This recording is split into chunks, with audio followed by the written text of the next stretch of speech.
Due to the partial shutdown of the federal government, 7 with Pat Sevens will be heard today in extra angst mode where available. 7 with friggin' Pat Sevens. 7 topics mostly about how the government sucks today in less than 7 minutes. On today's show, the government sucks. We know this. Scientists are going to use frickin' laser beams to turn your hunger off. Congress sucks my n***s. Think I already covered that, though. And some survey about 20 things every woman should do before she gets married. I got one answer on that. 7 with Sevens starts right meow. Number 1. You know, these fat who run Congress should just kill themselves. Thousands of federal employees aren't going to get paid. They're going to get furloughed today. Now, granted, a lot of them sit on their dead ass all day. But where's Congress's pay cut? Why do they get to take a check? Why is it that they're exempt from every bad thing ever? They're people. They're not special. They're not smarter than you, better than you. Jesus, they're not even good at what they do. They suck.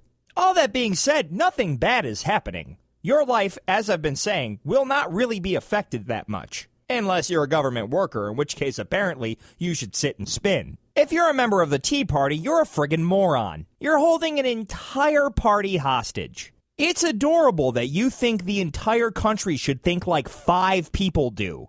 But that's not how the world works. That's not how Congress works either. Majority rules. That's the Constitution. Read it, bitch. And as for the Republicans themselves, are you supposed to be the party of war? Where is your sack? Do us all a favor, locate it. Tell this very small minority of you people to shut your mouths and get something done, please. If you're the president, isn't it your job to bridge these gaps? Why do you suck at your job so much? And if you're the Democrats, oh my God, whine more. It's the Republicans' fault. I swear to God, the next thing out of your mouth is, they stole my lunch money. Here's an idea. Take a karate lesson, lift some weights, and stop your bitching. My favorite thing affected by the government shutdown right now, the Smithsonian National Zoo Panda Cam is offline. Oh no, the Panda Cam's down. You'll totally miss them eating bamboo and not having sex with each other because they don't care about procreating their own race. Yeah, that's right. Panda Slam. Take that. Number 2. In case you didn't know, Congress is both the House and the Senate. They're 2 separate things that create the Congress. I talked to someone today who said, I think it's great that Congress is out. Now if we just get the Senate to shut down, that'd be great. Wow. High school worked for you. Another fact that you should probably know, the Affordable Care Act is the same thing as Obamacare. They're not different. One has Obama in the name, which you hate. The other has Affordable Care Act in it, which you kind of like the sound of. They're the same thing. Speaking of which, that kicked in today. The new healthcare exchanges are open for business, so you can go online and find yourself some health coverage. You have until the first of the year to get insurance or else you face a fine. That is, of course, provided Congress doesn't decide, I don't like laws, and overturns it. Amazingly, the beginning of Obamacare has not brought Satan back, nor has Jesus entered the earth as far as I know. Number 3. Are you like me? Do you like to eat food in gluttonous fashion? Lasers may be able to fix that. However, this procedure is kind of scary, at least in my opinion. Doctors take lasers, beam them through your eyeballs and into your brain. And apparently they can turn off the part of the brain that triggers overeating.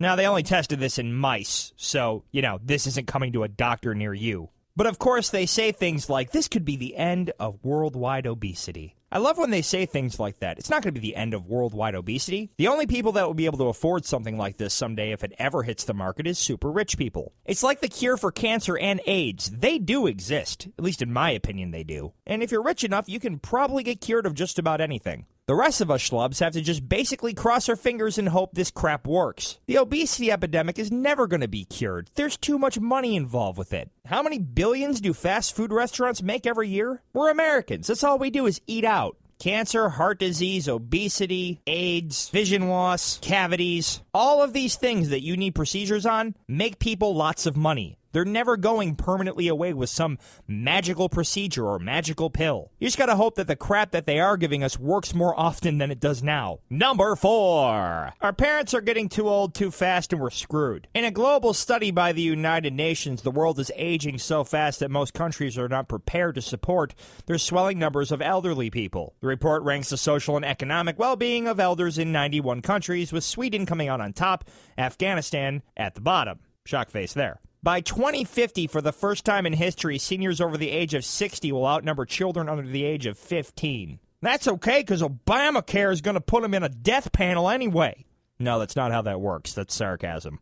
I have one living parent left. My wonderful father, who I love very much. I do not want to see him get stuck in a home. I talk a lot of crap about our parents' generation not being a very responsible one, mostly because they're just not. But that being said, like I said yesterday, we love them. They're our parents. At least I hope you do. It's funny to me that we're starting to go backwards in terms of how the family structure works. It used to be the family lived with each other for their whole lives, practically. You had to based on necessity. Only we're not tending to the fields and worrying about drought. Instead, our parents got screwed over by a terrible 401k program they were promised. They also once were told they'd have these things called pensions that are completely gone. And who knows if they, let alone us, will have Social Security. This does bring us back, though, to Congress and how our parents run the country right now. You guys better get your crap together. Start making better decisions, because one of these days, the roles are going to reverse. You're going to be under our roof again. And while honestly I think most of us are happy to have you, don't create a situation that drags us down. This government shutdown is a perfect example of what you guys should not be doing. Number 5. The Stir lists 20 things every woman should do before she gets married. I'm not going to read you any of the 20 things that they listed. I'm just going to tell you one thing and just multiply that by 20, okay? Here we go.